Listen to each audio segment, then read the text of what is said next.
Salam semuanya, perkenalkan nama saya Rini Yuliana Raja dari kelas C Prodi Manajemen Pendidikan Kristen. Di sini saya akan membuat video untuk memenuhi ujian akhir semester pada mata kuliah Manajemen Sarana dan Prasarana Pendidikan.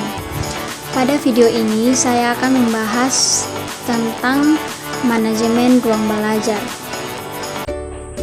Pada video ini ada beberapa hal yang akan dibahas, yaitu yang pertama, pengertian manajemen ruang belajar. Seperti yang kita ketahui, ruang belajar atau belajar adalah ruangan yang dibatasi 4 dinding atau tempat peserta didik belajar. Menurut Mutahar mendefinisikan manajemen ruang belajar yaitu proses atau upaya yang dilaksanakan secara sistematis untuk menciptakan atau mewujudkan kondisi belajar yang dinamis dan kondusif dalam upaya menciptakan pembelajaran yang efektif dan efisien. Yang kedua, fungsi manajemen ruang belajar.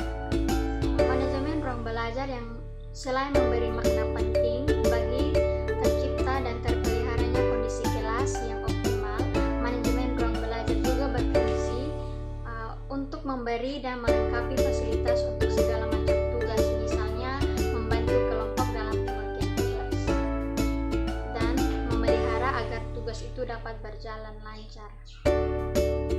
Yang berikut, tujuan manajemen ruang belajar. Adapun tujuan manajemen ruang belajar pada umumnya yaitu yang pertama, mewujudkan situasi dan kondisi ruang belajar baik sebagai lingkungan belajar maupun sebagai kelompok belajar yang memungkinkan peserta didik untuk mengembangkan kemampuan semaksimal mungkin. Kemudian yang kedua, menghilangkan sebagai hambatan yang dapat menghalangi terwujudnya interaksi pembelajaran. Kemudian yang ketiga, menyediakan dan mengatur fasilitas serta perabot belajar yang mendukung dan memungkinkan siswa belajar sesuai dengan lingkungan sosial, emosional, intelektual siswa dalam ruang belajar. Dan yang keempat, membina dan membimbing siswa sesuai dengan latar belakang sosial, ekonomi, budaya, serta sifat-sifat individualnya. Yang berikut, ruang lingkup manajemen ruang belajar. Yang pertama, manajemen kurikulum, yaitu cakupan kerja yang digunakan oleh seorang guru sebagai pedoman yang akan dicapai di dalam proses belajar mengajar. Yang kedua, manajemen peserta didik, yaitu anggota masyarakat yang berusaha mengembangkan potensi diri melalui proses pembelajaran yang tersedia baik dari jalur jenjang dan jenis pendidikan tertentu. Yang ketiga, kegiatan akademik. Kegiatan akademik dikategorikan sebagai kegiatan PBM, diantaranya membuat persiapan sebelum mengajar, melaksanakan pengajaran yang telah disiapkan, dan menilai sejauh mana pelajaran yang sudah disajikan itu berhasil dan dikuasai oleh peserta didik. Kemudian yang berikut, kegiatan administratif. Kegiatan administratif dikategorikan sebagai kegiatan non-teaching sebagai kondisi-kondisi yang perlu diperhatikan guru bagi kelancaran mengajarnya, seperti kegiatan-kegiatan prosedural dan kegiatan organisasional. Berdasarkan hal tersebut, ruang lingkup manajemen kelas dapat diklasifikasikan menjadi dua, yaitu fisik dan non-fisik. Yang berikut, prinsip-prinsip manajemen ruang belajar. Prinsip yang perlu diperhatikan dalam manajemen ruang belajar yaitu yang pertama, visibilitas atau keleluasan pandang.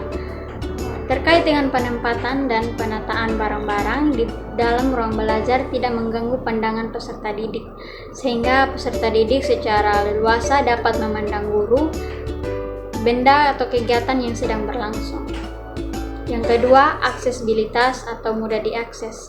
Penataan ruang belajar harus dapat memudahkan peserta didik untuk meraih barang-barang yang dibutuhkan selama proses pembelajaran berlangsung. Yang ketiga, fleksibilitas atau kebebasan.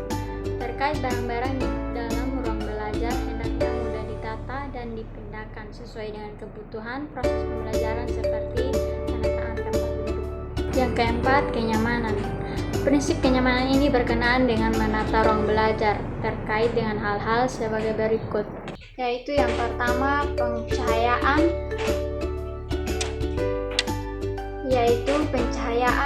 penghawaan atau suhu udara, akustik, dan kepadatan belajar.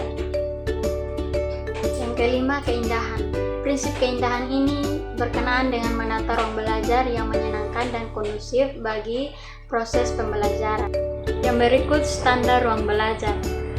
Menurut Peraturan Menteri Pendidikan Nasional Nomor 24 Tahun 2007 tentang Standar Sarana dan Prasarana Sekolah atau Madrasah, memaparkan tentang sarana dan prasarana ruang belajar untuk jenjang pendidikan sebagai berikut. Yang pertama, sekolah dasar, yang kedua, sekolah menengah pertama, dan yang ketiga, sekolah menengah atas. Yang berikut, manajemen ruang belajar. Manajemen ruang belajar memiliki fungsi-fungsi sebagai berikut. Yang pertama, perencanaan, yang kedua, pengorganisasian, yang ketiga, pengendalian dan pengawasan, dan yang keempat, pemeliharaan.